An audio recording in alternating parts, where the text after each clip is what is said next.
Assalamualaikum warahmatullahi wabarakatuh. Saya Anggi Adu Nugroho dengan NIM A1D118147, mahasiswa Universitas Jambi, Prodi Pendidikan Guru Sekolah Dasar. Di sini saya akan menjelaskan tentang perkembangan iptek bagi berbagai aspek kehidupan dengan dosen pengampu Bapak Hendra Budiono, SPD MPD. Perkembangan dunia iptek yang demikian pesatnya telah membawa manfaat luar biasa bagi kemajuan peradaban umat manusia. Jenis-jenis pekerjaan yang sebelumnya menuntut kemampuan fisik cukup besar, kini relatif sudah bisa digantikan oleh perangkat mesin otomatis. Dampak positif dan dampak negatif dari perkembangan teknologi dilihat dari berbagai bidang. Pertama, bidang informasi dan komunikasi. Dalam bidang informasi dan komunikasi telah terjadi kemajuan yang sangat pesat. Dari kemajuan dapat kita rasakan dampak positifnya. Pertama, kita akan lebih cepat mendapatkan informasi-informasi yang akurat dan terbaru. Dua, kita dapat berkomunikasi dengan teman maupun keluarga dengan yang jarak sangat jauh, hanya dengan menggunakan handphone. Tiga, yaitu kita mendapatkan layanan bank yang dengan sangat mudah. Di samping keuntungan-keuntungan, ternyata ada negatifnya nih. Yang pertama yaitu pemanfaatan jasa komunikasi oleh jaringan teroris. Kedua, penggunaan informasi tertentu dan situs tertentu yang terdapat di internet yang bisa disalahgunakan pihak tertentu untuk tujuan tertentu. Selanjutnya itu bidang pendidikan. Teknologi mempunyai peran yang sangat penting dalam bidang pendidikan, antara lain munculnya media massa, khususnya media elektronik sebagai sumber ilmu dan pusat pendidikan. Dampak dari hal ini adalah guru bukannya satu-satunya sumber ilmu pengetahuan lagi. Kedua, yaitu munculnya metode-metode pembelajaran yang baru, yang memudahkan siswa dan guru dalam proses pembelajaran.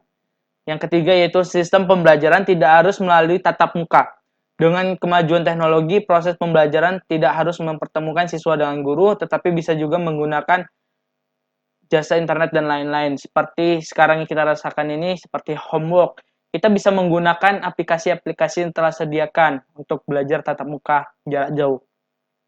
Tapi di samping itu muncul dampak negatif dalam proses pendidikan, yaitu penyalahgunaan pengetahuan bagi orang-orang tertentu untuk melakukan tindak kriminal. Kita ketahui bahwa kemajuan di bidang pendidikan juga mencetak generasi yang berpengetahuan tinggi tetapi mempunyai moral yang rendah. Selanjutnya itu bidang politik. Beberapa dampak yang dapat ditimbulkan dalam bidang politik. Yang pertama yaitu timbulnya kelas menengah baru. Pertumbuhan teknologi dan ekonomi di kawasan ini akan mendorong munculnya kelas menengah baru. Kemampuan, keterampilan, serta gaya hidup mereka sudah tidak banyak berbeda dengan kelas menengah di negara-negara barat. Yang kedua, yaitu proses regenerasi kepemimpinan. Sudah tentu peralihan generasi kepemimpinan ini akan berdampak dalam gaya dan substansi politik yang diterapkan. Selanjutnya, di bidang politik internasional. Juga terdapat kecenderungan tumbuh berkembangnya regionalisme. Kemajuan di bidang teknologi komunikasi telah menghasilkan kesadaran regionalisme. Ditambah dengan kemajuan di bidang teknologi transportasi telah menyebabkan meningkatnya kesadaran tersebut. Kesadaran itu akan terwujud dalam bidang kerjasama ekonomi, sehingga regionalisme akan melahirkan kekuatan ekonomi baru. Kegunaan nyata iptek bagi manusia sangat tergantung dari nilai, moral, norma, dan hukum yang mendasarinya. Iptek tanpa nilai sangat berbahaya dan manusia tanpa iptek mencerminkan keterbelakangan. Berikut ini akan dijelaskan mengenai pengaruh perkembangan iptek terhadap beberapa pola masyarakatan.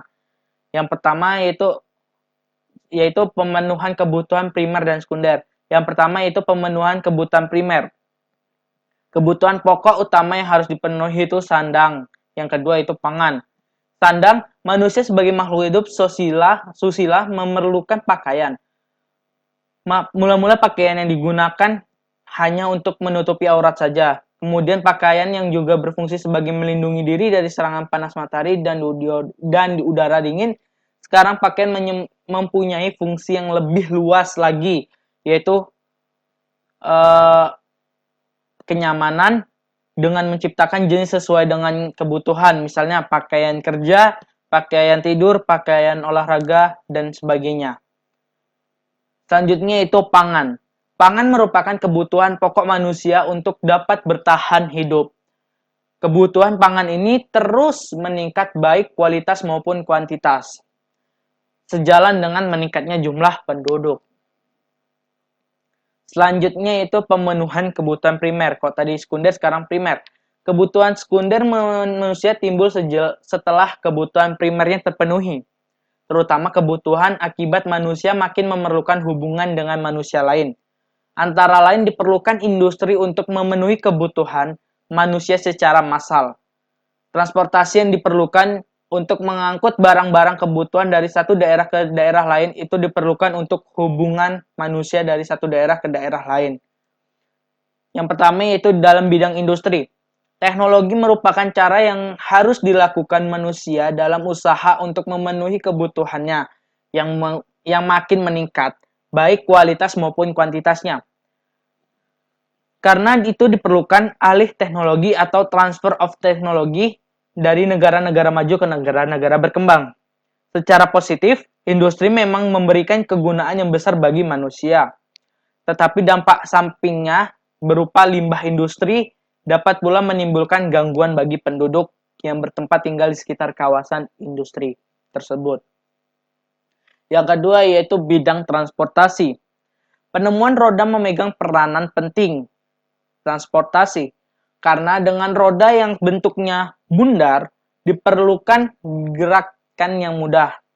Kemudian dapat dipermudah lagi dengan digunakannya binatang penarik seperti kayak kuda gitu kan.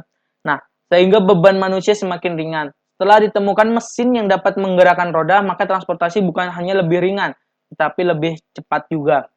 Selanjutnya itu bidang komunikasi. Sebagai makhluk sosial, manusia perlu berkomunikasi dengan sesamanya. Cara yang paling sederhana adalah dengan bertatap muka secara langsung. Tetapi bila jaraknya jauh, tentu diperlukan alat komunikasi. Nah, dengan ditemukannya satelit telekomunikasi, kebutuhan manusia makin terpenuhi untuk mengadakan hubungan secara lebih cepat dan murah. Orang makin mudah mengadakan hubungan satu dengan yang lainnya. Yang selanjutnya itu kesehatan. Kebutuhan akan kesehatan makin dirasakan oleh manusia. Sehingga usaha untuk memerangi penyakit yang menjadi sumber malapetaka makin giat dilakukan. Dengan biologi sebagai ilmu dapat diketahui struktur tubuh, organ-organ dan cara kerjanya organ tersebut untuk menunjang kehidupan manusia. Selanjutnya itu peranan iptek dalam bidang ekonomi, sosial, dan budaya. Iptek telah berkembang pesat dalam lapisan masyarakat. Hal tersebut mendukung berbagai peranan serta dampak iptek dalam berbagai bidang, seperti bidang ekonomi, sosial, dan budaya.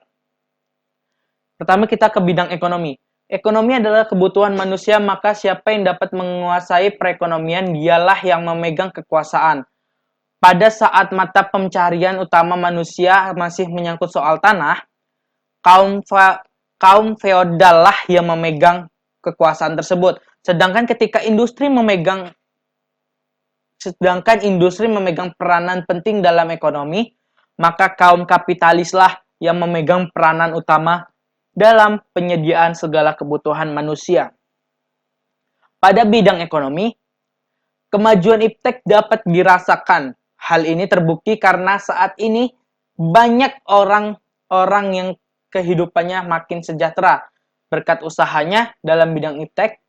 Sebagai contoh, kita dapat membuat software game yang saat ini sangat diminati oleh masyarakat, terutama pada kaum remaja. Dapat disimpulkan dampak positif dari iptek dalam bidang ekonomi. Pertama, pertumbuhan ekonomi yang semakin tinggi. Kedua, terjadinya industrialisasi. Ketiga, produktivitas dunia industri semakin meningkat. Yang keempat, persaingan dalam dunia kerja akan menuntut pekerja untuk selalu menambah skill, menambah pengetahuan yang dimiliki. Selanjutnya yaitu mampu menjadikan produk kedokteran menjadi komoditi. Dan ada juga dampak negatifnya, antara lain terbukanya pasar bebas, memungkinkan produk luar negeri masuk dengan mudahnya. Dengan banyaknya produk luar negeri yang masuk dan harga yang lebih murah, dapat mengurangi rasa kecintaan kita terhadap produk dalam negeri. Yang kedua yaitu terjadinya pengangguran bagi individu yang tidak memiliki skill dan kualitas sesuai dengan yang dibutuhkan. Selanjutnya, bidang sosial. Kehidupan sosial dipengaruhi oleh kemajuan teknologi.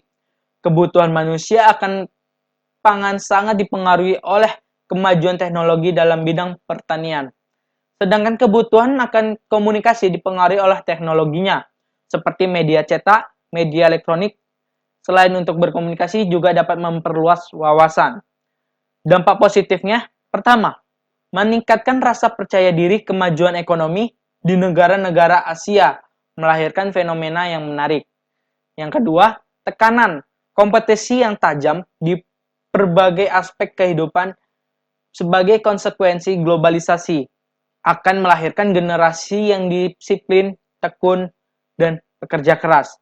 Ketiga, keefektifan biaya dan waktu. Misalnya saat mengajar, kini telah ada teknologi pembelajaran secara online. Jadi guru atau dosen tidak perlu repot untuk datang ke sekolah atau ke kampus untuk menerangkan pelajaran lewat media internet kepada anak muridnya.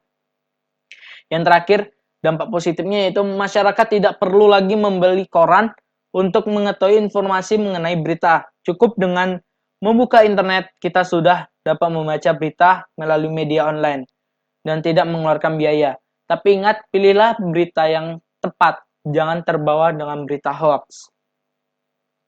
Dampak negatifnya, kenakalan dan tindak penyimpangan di kalangan remaja dengan mengakses situs porno dan oknum-oknum yang menggunakan media Facebook, Twitter, dan lain-lain sebagai media prostitusi yang sudah jelas dapat merusak moral para generasi muda.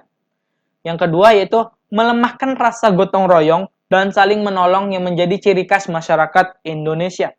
Yang ketiga yaitu manusia menjadi malas karena telah dimanjakan oleh teknologi, sehingga kita tidak perlu repot bertemu dengan seseorang.